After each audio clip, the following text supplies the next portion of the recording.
네, 저 왔어요. 네, 피곤하시죠? 지금 졸리는 시간이라 이해는 됩니다. 제가 오늘은 빨리 끝내드린다고 했으니까 1시간 10분만 연결해서 하고요. 마무리하겠습니다. 그럼 굉장히 쉬는 시간이 많아지는 거죠. 대신 도망가지 마세요. 노양쌤 오셨어요. 이미 오셨더라고요. 75페이지에 잠깐 가시면 4번을 한번 읽어봐 주시겠어요?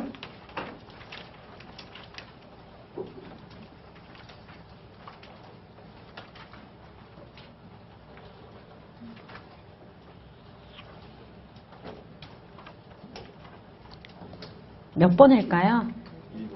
2번이요? 1번이요? 적합하지 않은 겁니다. 정부의 역할을 일정 정도 물어본 거죠. 따지고 보면 미시적 효율성 달성, 효율성 미시경제기 대부분이라고 그랬잖아요. 지금 이런 표현을 익숙해지시라고 제가 지금 요거 보기를 봐드리는 거예요. 미시적 효율성이 무슨 말이지 이러지 마시고 미시경제학이 추구하는 게 대부분이 뭐라는 거죠? 효율성. 재정학도 요게 메인이라고 제가 말씀을 드렸고 정부의 역할하고도 맞물리는 거 아닙니까? 자원 배분의 뭔가요? 효율성. 그 다음에 물가 안정은 뭐랑 연결되는 걸까요? 경제 안정화. 세 번째 정부의 기능에 해당하고요. 그 다음에 빈곤 문제 해결은 어디에 해당할까요? 소득 분배. 그렇죠. 그 다음에 사회통합은요? 좋은 말. 그렇죠. 통합해야죠. 그죠. 이런 것도. 뭐 일종의 넓게 보면 경제 안정화도 넣을 수 있고, 그죠. 조금 약간 추상적이긴 하지만. 근데 완전한 평등 추구는 딱 봐도 어때요, 여러분? 내가 객관식을 공부하는 사람이다. 뭔가 평등을 완전하게 한다는 느낌이 아니잖아요. 그죠. 뭔지 몰라도 이건 아니에요. 이게 답이겠죠. 완전하게 평등은 불가능하죠. 있을 수도 없는 일이고. 아무것도 안 하고 무의도식하는 사람한테도 여러분 우리가 똑같이 나눠줘야 된다라고 한다면 이거 완전한 평등이라고 말할 수 있나요? 이런 것들이 이제 가치 판단의 문제라서 있을 수도 없는 일일 거고 불가능하겠죠. 뭐 정도가 딱 10년에 한 번 출제됐다 그런 유형입니다.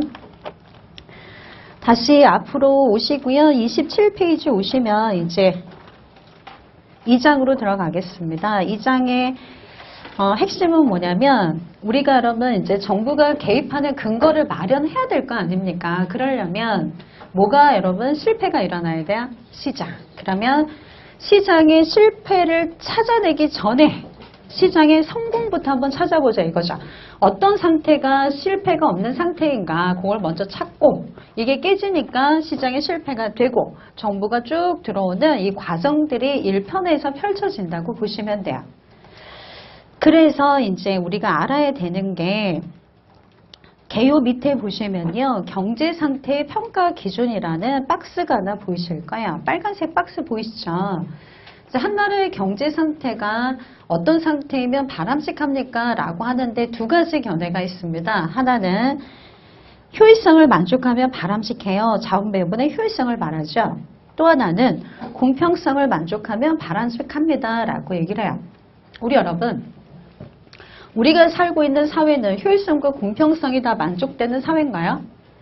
모르겠어요. 잘 모르겠어요. 아닌 것 같아요. 그럼 바람직하지 않은 겁니다. 저 위에 여러분 우리 정은이 오빠 있잖아요. 그렇죠. 우리 위쪽에 있는 우리 동포 있잖아요. 북한. 거기는 효율성과 공평성이 만족될까요? 그것도 모르겠어요. 잘 아닌 것 같아요. 그러면 체제와 무관하게 어떤 사회가 이건 체제 무관하게 적용하는 잣대입니다.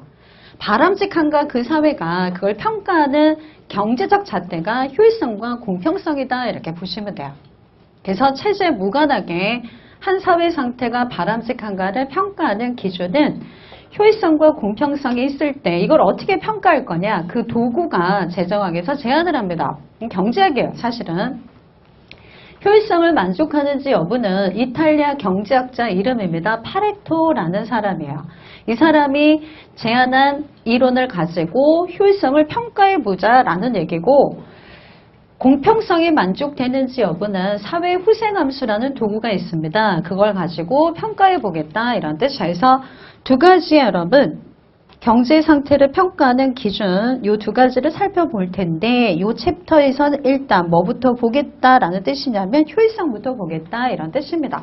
그래서 로마 문자 1번의 큰 타이틀이 뭔가요? 파레토일성의 개념이에요. 이해되시죠? 그래서 밑에 여러분 효율성과 공평성이라는 표현은 참고로 읽어보시고요. 박스만 별표를 합니다.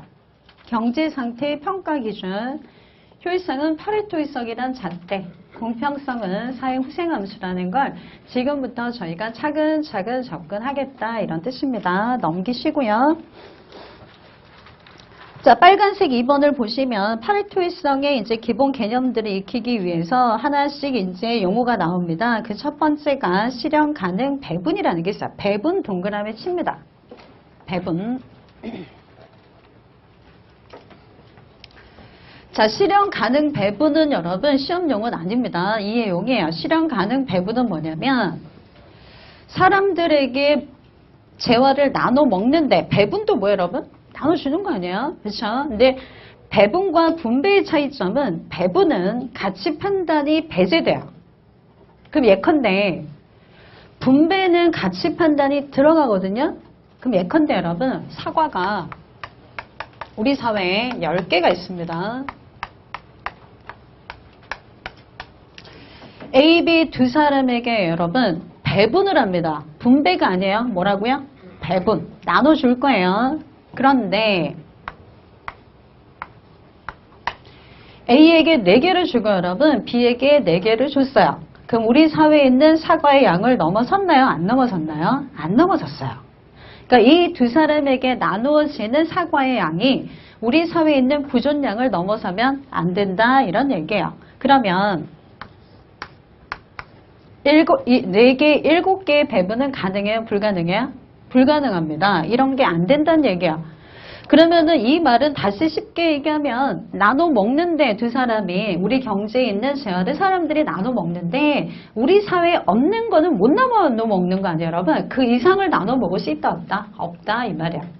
더 쉽게 얘기하면 있는 것만 가지고 나눠 먹는 상황을 상정하자 이런 뜻입니다.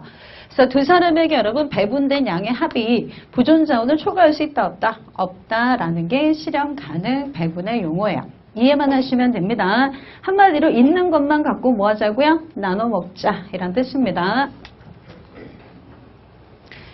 자, 그 다음에 알아야 되는 용어가 여러분 파레토 우위와 열이는 놔두시고요. 저 밑에 중앙에 보시면 파레토 개선 보이세요? 네, 별표입니다. 드디어 나왔습니다. 암기하셔야 돼요. 파레토 개선이라는 용어를 꼭 아셔야 되고요. 저 밑에 4번 파레토일성도 보이시죠? 별표입니다. 오늘 집에서 복습해야 될 파트가 정확하게 3번하고 4번은 복습 후 암기까지 해주시면 더 좋아요. 자, 파레토 개선과 효율성을 이해하기 위해서 여러분 지금 좀 전에 상정했던 사과 10개를 배분해 먹는, 나눠 먹는 상황을 다시 한번 여러분 제가 설명을 드려볼게요. 자, 사과가 10개 있는데 A에게 여러분 4개를 줘요. B에게도 4개를 줍니다. 첫 번째, 실현 가능 배분은 만족합니까? 오케이, 그렇죠. 넘어갑니다. 자, 그러면 A에게 4개를 주고요. B에게 여러분 5개를 줍니다. 실현 가능 배분은 만족하나요? 네, 10개를 넘어서지 않았고요. 그 다음 갑니다. 1번의 배분 상태와 2번의 배분 상태를 비교합니다. A는 4개 먹었고요. B가 1개 더 먹었죠. 자, B는 기분 좋을까요? 안 좋을까요? 좋아요. 1개 더 먹었습니다. 자, A는 어떨까요? 기분이? A는 기분이 어떨까요? 이건 별론데? 왜요? 왜 자기는 안 줘? 누가 하나 더 먹었어요? B가. 그 A 생각에서는 어떤 느낌이 들까요? 내가 루저인가? 나는 왜 안 주고 B만 주지? 이렇게 보지 않습니다. 재정학은. A라는 사람과 B라는 사람 쉽게 이해하는 방법이 여러분 이거는 신이 주관한다고 생각하시면 돼요. 이 둘 사이에는 보이지 않는 벽이 있어요. 몰라요. 신만 아는 거야. 그러면 신이 보기에 A는 효용의 변화가 있나요? 없나요? 없는 거예요. 근데 누가 기분이 좋아졌어요? B가. 그러면 두 사람밖에 없는 경제에서 한 명의 효용에 변화가 없고 하나라도 기분이 좋아지면 사회후생은 어떻게 됐다고 보는 거죠? 증가했다라고 보는 거죠. 이게 뭘 고려하지 않는 걸까요? 가치 판단. 누가 더 먹는지가 중요한 게 아니에요, 여러분. B가 왜 더 먹어 치고 들어가는 순간 분배의 문제가 돼요. 가치 판단이 들어갑니다. 그래서 배분은 나눠 먹되 누가 더 먹는지 덜 먹는지에 관심이 없어요, 여러분. 어떻게만 가치 판단을 배제하고 판단하는 게, 분석하는 게 이 배분이 가지는 의미예요. 그렇게 받아들여 주시면 됩니다, 여러분. 자, 그러면 첫 번째 상태의 배분 상태보다 두 번째 배분 상태는 B가 기분이 좋아졌기 때문에, 얘는 대신 건드리지 않았으니까 B가 기분이 좋아졌기 때문에 더 나은 배분 상태가 된 거죠. 이런 걸 파레토 개선이다 이렇게 말합니다. 파레토 개선은 한 개인의 후생을 감소시키지 않고 또 다른 개인의 후생이 증가할 때 개선이다 이렇게 말하는 거죠. 한번 읽어보겠습니다, 여러분. 동그라미 1번 파레토 개선이란 한 배분 상태에서 다른 배분 상태로 이동할 때 구성원 누구의 후생도 감소하지 않으면서 최소한 한 명 이상의 후생이 증가하는 경우. 두 번째 줄을 쭉 밑줄 그어야겠네요. 그래서 제가 열이와 파레토 열이와 우위가 의미가 없다라는 게 이런 겁니다. 우리 교재로 보자면 1번의 배분 상태를 알파, 2번의 배분 상태를 베타라고 한다면요. 이렇게 바꿨어요. 여기가 더 나아요. 개선이죠. 얘보다 얘가 나아요. 그러면 얘보다 얘가 우위예요? 열이에요? 그렇죠. 파레토 우위가 되고요. 얘는 파레토 뭐라고 하는 거죠? 열이다. 이렇게 표현하는 거죠. 의미 없죠. 개선만 아시면 된다는 얘기예요. 자, 이제 여러분 세 번째 배분 상태로 한번 가볼게요. A는 똑같이 4개 주고요. B에게 6개를 줍니다. 자, 실현 가능 배분 만족인가요? 맞습니다. 아직 초과 안 했어요. 10개도 괜찮습니다. 그러면 이렇게 여러분 가면 개선인가요? 아닌가요? 개선이죠. 누가 기분 좋아지나요? 자, 얘 건드리지 않아야 돼요. 건드리지 않고 B가 기분 좋아집니다. 개선입니다. B가 생각을 합니다. 자고 나면 하나씩 더 줘야. 그래서 그 다음날 되니까 하나를 더 줄 줄 알았더니 안 줘. 그래서 조릅니다. 하나 더 줘. 이렇게. 자, A에게 똑같이 4개 주고 B에게 7개를 줄 수 있나요? 없나요? 불가능합니다. 자음 배분을 넘어서죠. 실현 가능한 배분을 넘어섭니다. 그러면 B에게 하나를 더 주려면 누구 걸 뺏어올 때만 가능한가요? A 걸 뺏어와야 돼요. 그럼 A가 이걸 용인하겠어요? 안 되는 거죠. 그러면 한 사람의 후생을 줄여야지만 또 다른 사람의 후생이 증가하는 상황이 발생합니다. 그게 몇 번째 배분 상태인가요? 4번째. 근데 이건 돼야 안 돼요? 안 된다는 얘기예요. 그러면 이 전 단계 세 번째 배분 상태를 뭐라고 하냐면 파레토 효율적이다라고 표현을 해요. 효율성을 만족했다라고 봅니다. 자, 보세요. 파레토일성은 여러분 더 이상 개선이 가능해요? 불가능해요? 불가능해요. 개선이 더 이상 안 돼요. 이건 개선이 아니잖아요. 두 번째 개념은 어느 한 사람의 후생을 증가시키려면 다른 사람의 후생이 어때야 되나 봐? 감소해야 되는 상황을 말합니다. 그래서 개념이 두 개야. 같은 말이에요. 하나는 뭐라고요? 더 이상 개선이 불가능. 한 사람의 후생을 늘리려면 다른 사람의 후생이 어떻게 돼야 되는 상태? 감소해야 되는 상태. 이렇게 쉽게 얘기하면 누군가가 더 기분 좋아지려면 누군가 손해봐야 돼요. 그러면 돼야 안 돼요? 안 되니까 그 전 단계를 우리가 바람직하다고 보는 파레토일적인 상태다라고 얘기하는 거죠. 그래서 읽어보겠습니다. 파레토일성 동그라미 1번. 밑줄입니다. 파레토일성이란 밑줄. 더 이상 파레토 개선이 불가능한 상태입니다. 더 이상 개선 안 되면 그 상태가 최적 아닙니까? 그죠? 그래서 효율성은 다른 말로 최적이라고도 해요. 써두세요. 파레토일성 아무데나 여러분 그 용어가 있는 데다 최적이라고 쓰셔야 돼요. 그렇게 시험에 나와요. 파레토 최적에 관하여 옳은 거 이렇게 문제를 냅니다. 자, 동그라미 2번도 아셔야 되는 별표입니다. 즉 파레토일적 배분 상태란 자원 배분이 가장 효율적인 상태로 효율적으로 나눠 먹었다 이겁니다. 가치 판단 없이. 개인 A의 효용을 감소시키지 않고서는 개인 B의 효용을 증가시킬 수 없는 상태 밑줄 그으시면 돼요.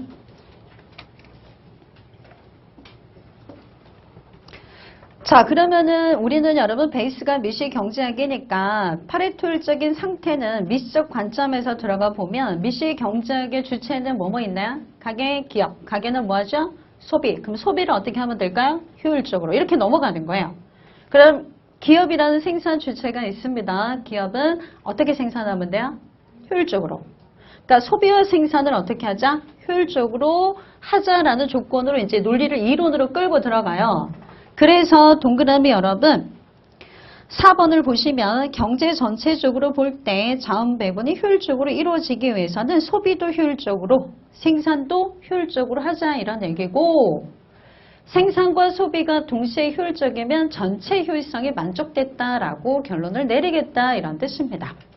그래서 오른쪽 갑니다. 그럼 여러분 제가 방금 보여드린 건 어떤 측면의 효율성을 보여드린 거야? 소비의 생산이야? 소비잖아요. 사과 몇 개 나눠 먹을 건가? 이거 보여드린 거잖아요. 약식으로. 자, 이론적으로 들어갑니다. 그래서 29페이지 여러분 파레토일성의 조건 로마 문자 2번 타이틀을 보시면 빨간색 1번 보세요. 교환 가로 열고 소비에 있어서 파레토일성하고 나와 있죠. 그 조건을 찾아보는 겁니다. 두 장을 넘기시면요. 세 장이 넘어가야 되네. 35페이지에 생산에 있어서의 파레토일성 나와 있죠. 또 두 장을 넘겨보시면 38페이지 3번에 종합적인 파레토일성하고 나와 있죠, 여러분. 네, 이 세 가지의 파레토일성 조건을 찾아내겠다 이겁니다. 조금 더 약식이 아니라 구체적으로, 이론적으로 접근합니다. 소비부터 한번 해보겠습니다. 자, 29페이지로 돌아오시고요. 제가 설명을 드리고 시험에 나오는 파트는 교재를 보고 다시 별표를 해드리면서 같이 보는 시간을 가질 거니까 제가 설명을 할 때는 설명을 들어주시면 돼요. 졸지만 마시고요. 진짜 첫 번째. 왜 교환의 효율성이라 하는지는 설명을 듣다 보면 아시게 될 거예요. 자, 소비 교환의 효율성의 여러분 개념을 보니까 방금 전에 우리가 본 파레토일성의 개념하고 똑같습니다. 교재를 한번 보실래요? 교환의 파레토일성이란 한 개인의 후생을 감소시키지 않고서는 다른 개인의 후생을 증가시킬 수 없는 상태 맞죠? 왜 그럴까요? 소비 가지고 설명을 드렸으니까. 앞에서는 후생이란 표현 대신 뭘 썼는지 혹시 기억나세요?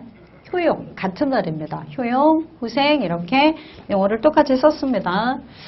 자, 제가 한번 설명을 드려볼게요. 이제 개념의 별표 좀 다시 해주세요. 여러분, 이거 중요하니까.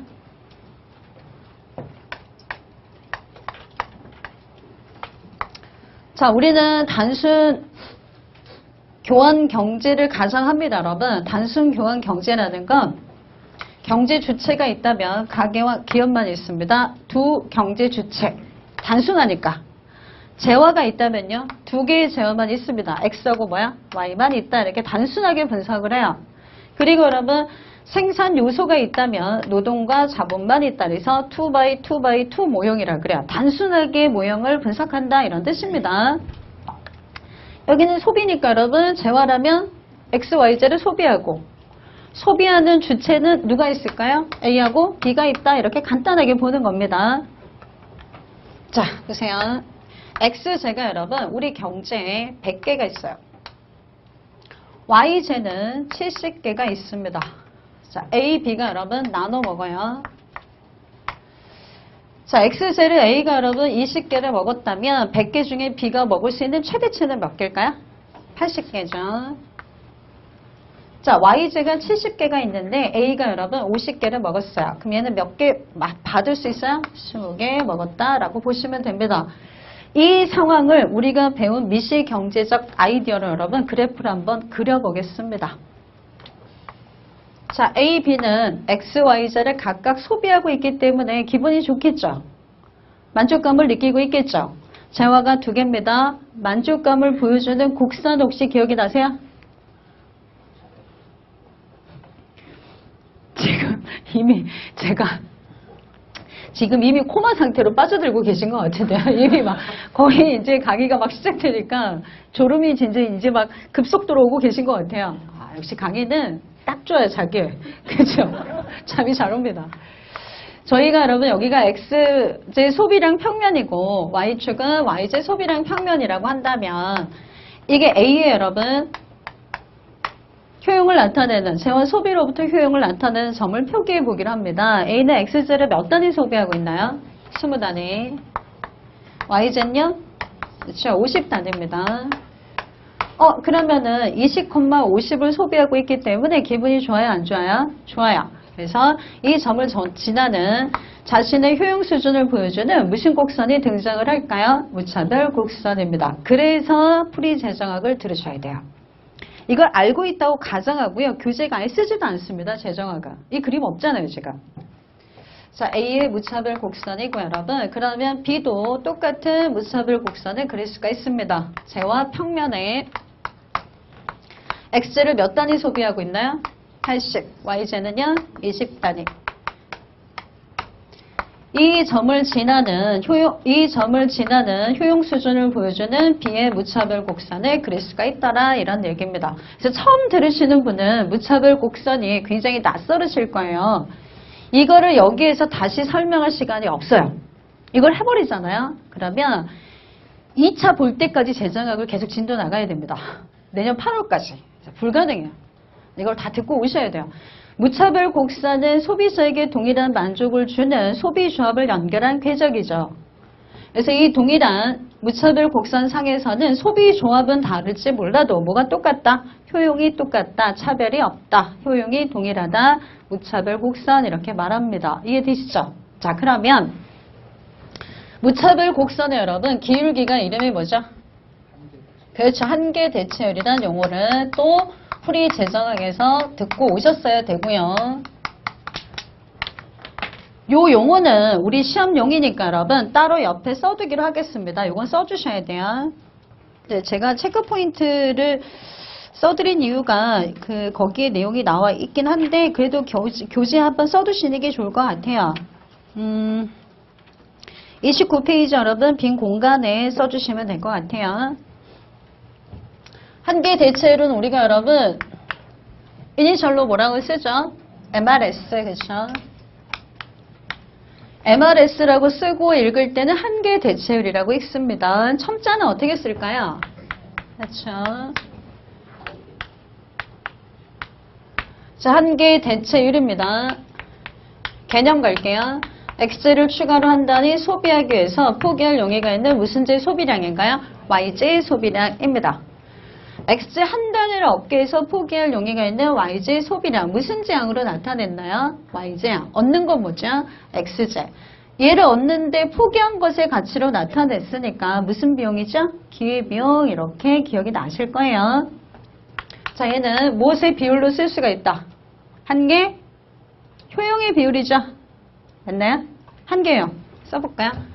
M, U. 여기 뭔가요? Y, 그쵸? 반대로 연결하시면 돼요. 여기 무슨 제요? 그쵸? 반드시 하셔야 됩니다. 암기. 별표 해두시고요. 교재 없지만 얘를 다시 소환해서 써두시고 반드시 암기를 해주셔야 돼요. 왜냐하면 기본이거든요.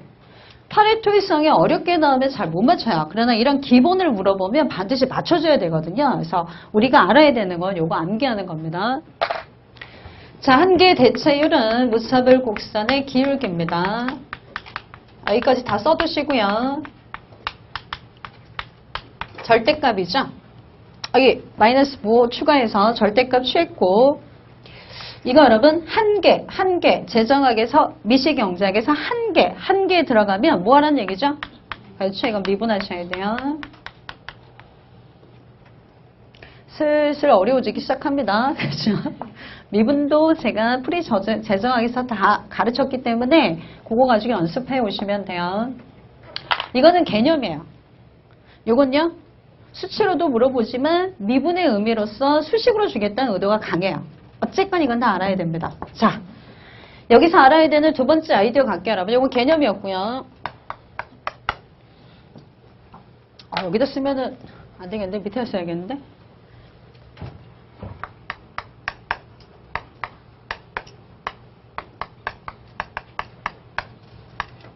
자, MRS가 클수록 무슨 제를 선호하는 선호 체계를 갖고 있나요? 그렇죠. X제죠. 절대 잊으면 안 된다 그랬습니다. 제가 요거랑 함께 암기해야 되는 거. MRS가 클수록 X제를 선호하는 선호 체계를 갖고 있습니다. 자, 왜냐면 여러분 MRS는 보세요.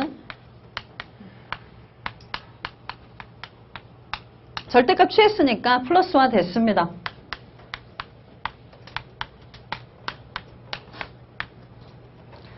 자, MRS가 A가 크죠, 여러분? 그러면 얘는 개념으로 접근하는 게 제일 좋아요. 델타 X분의 뭔가요? 그렇죠.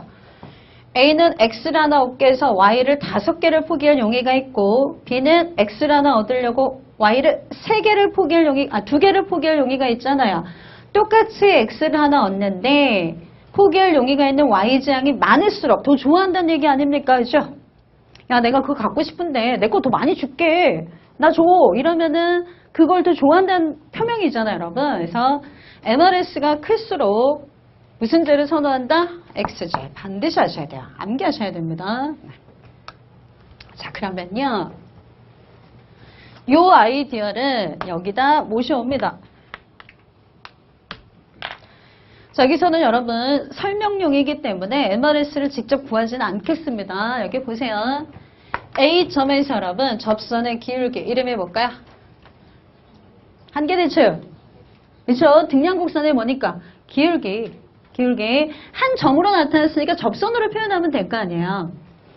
얘도 여러분 이 점에서 접선의 기울기 절대값. 그러면 A와 B 중에 여러분 한계대체율의 절대값 누가 더 큰가요? 이제 미시경작을 안 들으면 이 내용이 하나도 이해 안 된다는 게 이제 납득이 되시죠? 수직축 기준. 가파를수록 기울기는 크다 작다. 크다. 양수도 여러분 가파를수록 크다 작다. 크다. 자, 누가 여러분 기울기가 큰가요? A가 크죠? 그러면 이것만 봐도 누가 여러분 X제를 더 좋아하는 선호체계를 갖고 있다는 거 알 수 있을까요? A입니다. 자, 그러면요. 제가 한번 써볼게요. 여기다.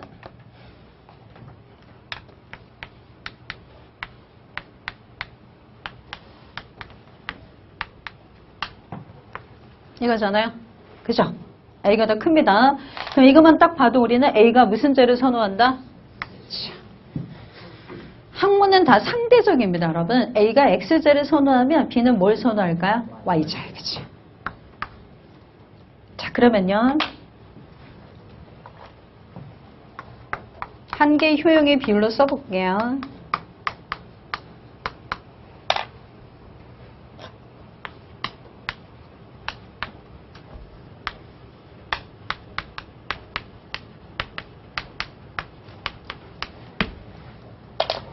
여기서는 우리가 값을 찾아내는 게 중요한 게 아니니까 이해용으로 들어갑니다, 여러분. 여기 10분에 30 해볼게요. 그럼 한계 대체율은 몇인가요? 네? 3이죠, 3. 여기는 그냥 쉽게 30분의 10 이렇게 해볼게요. 얘는 한계 대체율이 얼마죠? 3분의 1. 자, 그러면 둘 중에 여러분 누가 X제를 선호한다고요? A가. 이해되시죠? A가 선호합니다. 자, 그러면요. 이 둘이 누가 개입도 안 해요. 아무 말도 안 해요. 정보도 안 들어옵니다, 여러분. 알아서. 너는 X제 좋아. 나는 Y제 좋아. 그럼 우리가 뭐 할까? 교환하자. 이렇게 얘기하는 거야. 바꾸자. 자, 그러면 A는 여러분 자기가 좋아하는 뭘 받아와야지 Y를 주겠어요. 그렇죠? 그리고 뭘 주는 거죠? 얘는 반대로 X를 주고 뭘 받아오는 거예요? Y를 받아오는 거죠. 이해되죠? 자, 그럼 들어가 볼게요.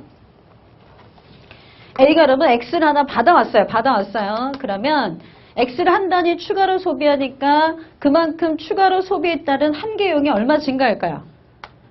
30만큼 기분 좋아지겠죠? X 받아왔잖아요. Y를 줬어요. 그 Y의 소비를 줄였으니까 한계 효용, 추가 소비에 따른 만족감의 변화죠. 증가해요? 감소해요? 감소. 얼마? 10. 합치면 얼마 총효용의 증가가 있을까요? 20. 얘는 20만큼 기분 좋아지는 거예요. 교환하니까. 그러면 B 입장에선 여러분 Y를 어떻게 써요? 빨리요.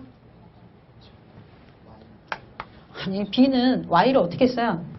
받아왔잖아요. 그러면 함계용이 얼마인가? X 줬잖아요. 얼마 감소? 그럼 얘도 합치면 총유형이 얼마 변하죠? 플러스 20. 둘 다 기분 좋아진다 이겁니다. 당연하죠. 자기가 좋아하는 걸 주고받았으니 둘 다 윈윈일 거 아니에요. 그렇지 않으면 교환은 없는 거 아닙니까? 그죠?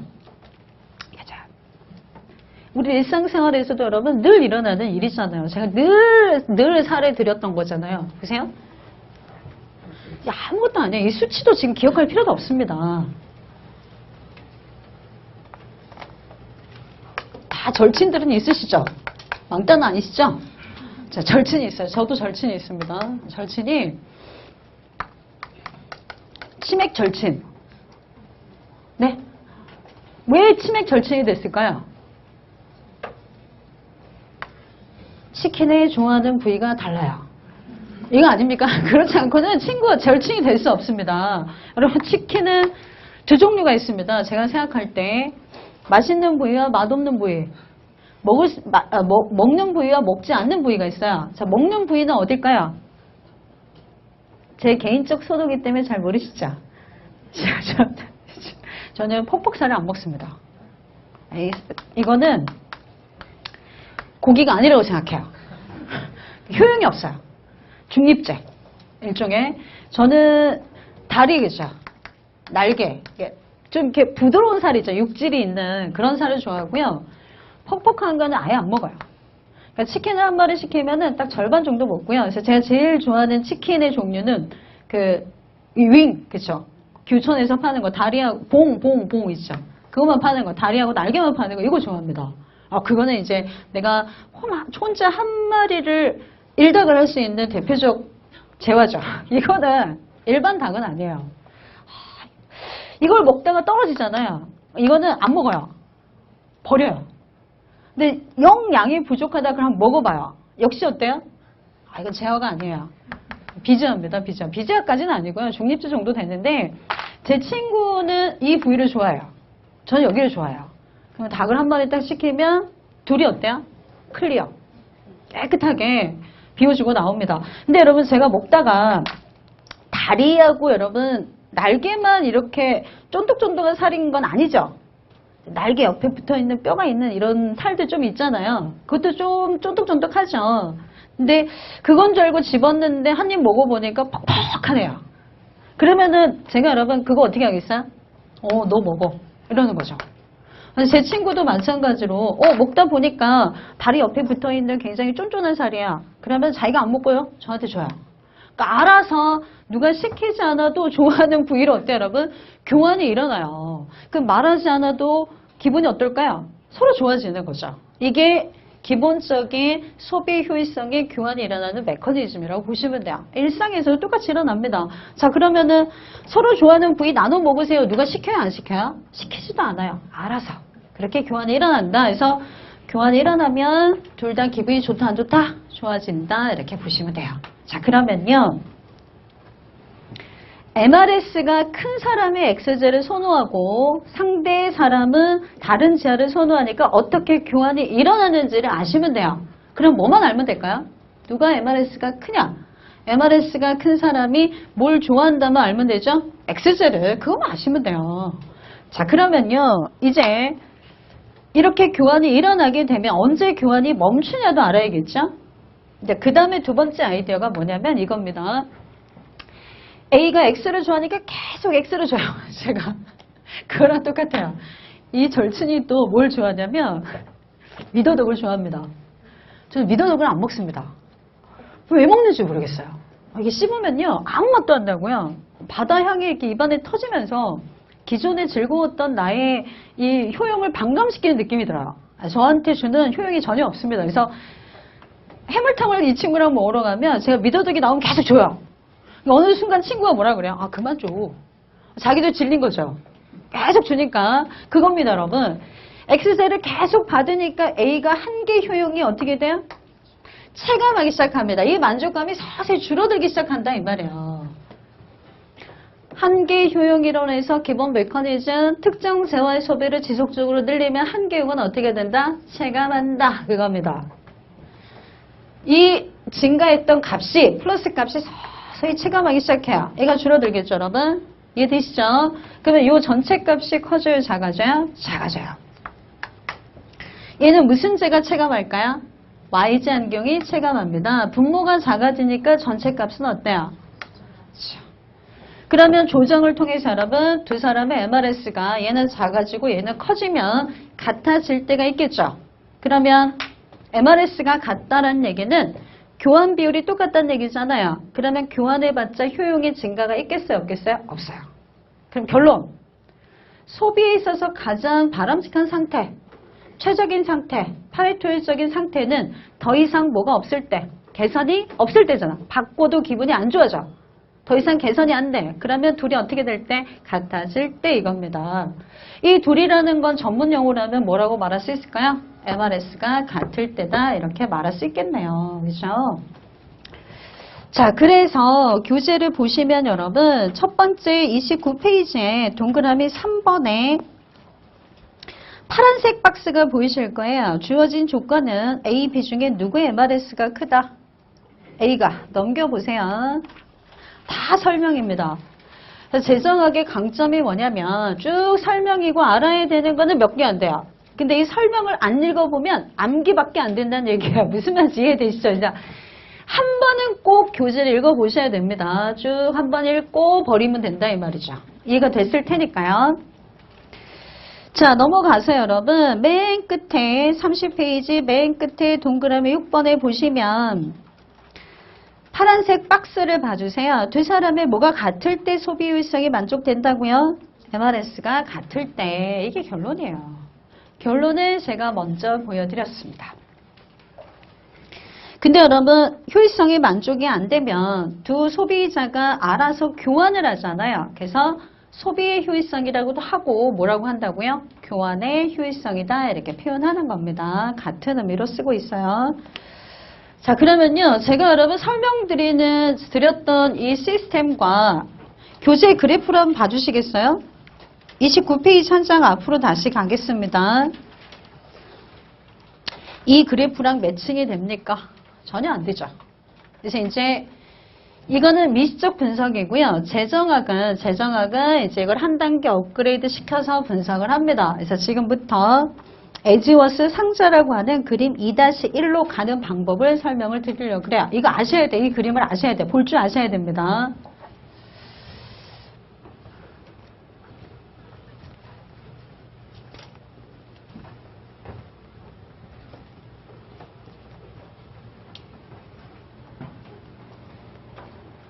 이거 왜 지웠지?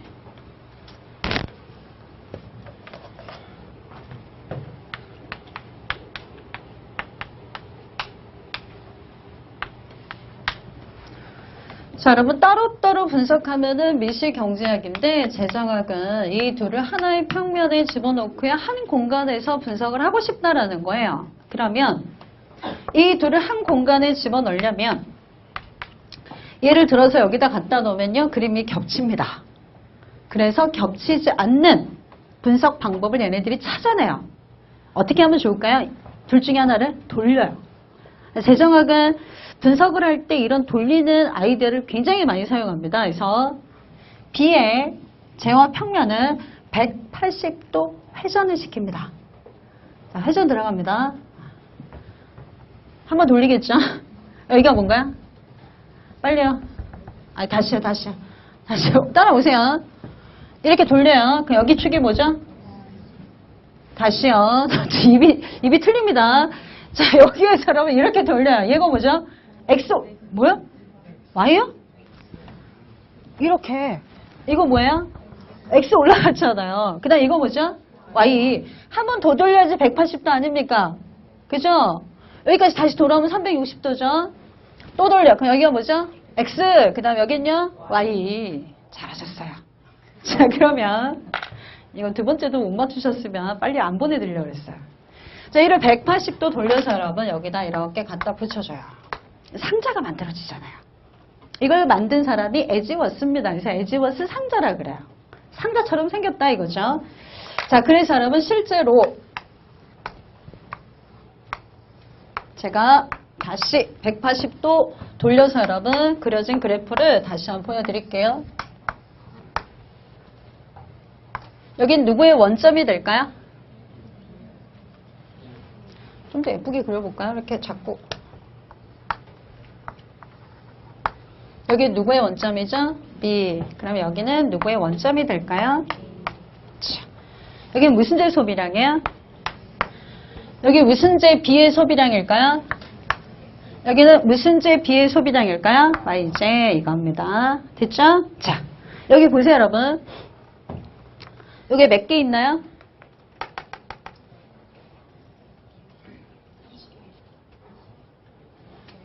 고개가 갔으면 답이 나올 것 같은데요. X 몇 개야? 이해되시죠? 그럼 B 입장에서도 이 길이가 몇 개라고요? 100개입니다. 자, 그 다음 요거 Y제 몇 개 있나요? 자, 토탈 70개다 이겁니다. 그러면 이 상자라는 건 우리 사회에 있는 뭘까요? 부존 자원을 말합니다. 지금 실현 가능 배분을 말해주는 거예요. 이걸 넘어서는 어떤 점에서 소비는 있을 수 있을까요? 없을까요? 없습니다. 이 안에서만 소비하는 거예요 지금. 됐죠? 자, 그러면 A가 X제 몇 개 먹었나요? 총 100개 중에 20개입니다.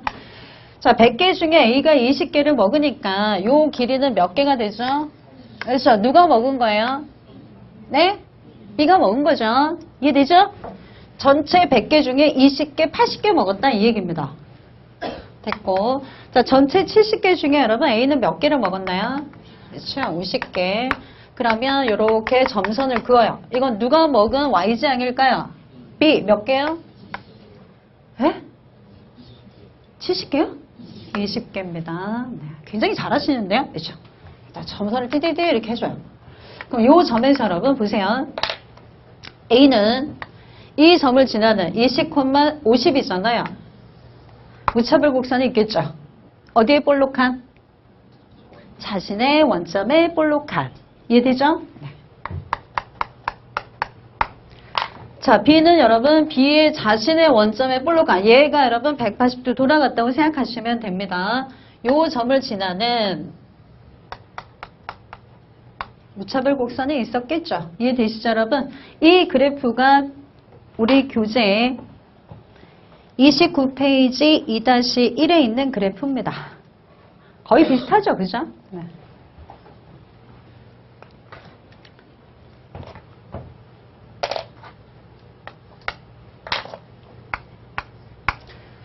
자, 이 점을 여러분 S점이라 해볼게요. 그러면은 이 점을 우리가 초기에 뭐라고 말할 수 있을까요? 배분 상태. X, Y제가 나눠져 있는 상태. 초기에 뭔가요? 배분 상태. 그럼 만약에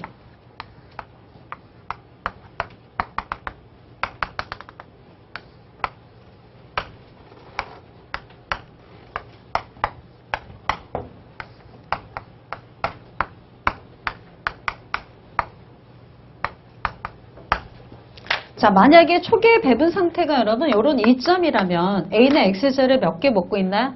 80개. B는 X제를 몇 개 먹고 있나요? 20개. 이렇게 판단할 줄 아셔야 된다는 얘기예요. A는 Y제를 몇 개 먹고 있나요? 20개. 배분 받았습니다. B는 Y제 몇 개요? 50개. 이렇게 판단할 줄 아시면 돼요. 그러면 우리가 최초의 배분 상태를 분석하려고 S점이라고 했던 것 뿐이지 저기 말고도 여러분 이런 점의 배분 상태가 주어질 수도 있는 거 아니에요? 임의에, 그죠? 상황에 따라서. 그래서 무차별 곡선은 최초의 배분 상태가 여기일 뿐 무수히 많이 이렇게 그릴 수가 있어요. 자, 분석을 위해서 여러분 몇 개 더 그려봅니다. A의 무차별 곡선은 A의 원점에 볼록하게 무차별 지도처럼 빽빽하게 나타날 수 있을 거 아닙니까? 그거를 다시 논리적으로 가져온 겁니다. 그러면 B도 마찬가지로 자신의 원점에 볼록하게 무수히 많은 무차별 곡선을 이렇게 그려낼 수가 있습니다. 자, 노란색은 누구 건가요? A 거. 빨간색은요? B 거. 이렇게 일단 받아들여 주시면 될 것 같고 자, 갑니다. 이제 설명.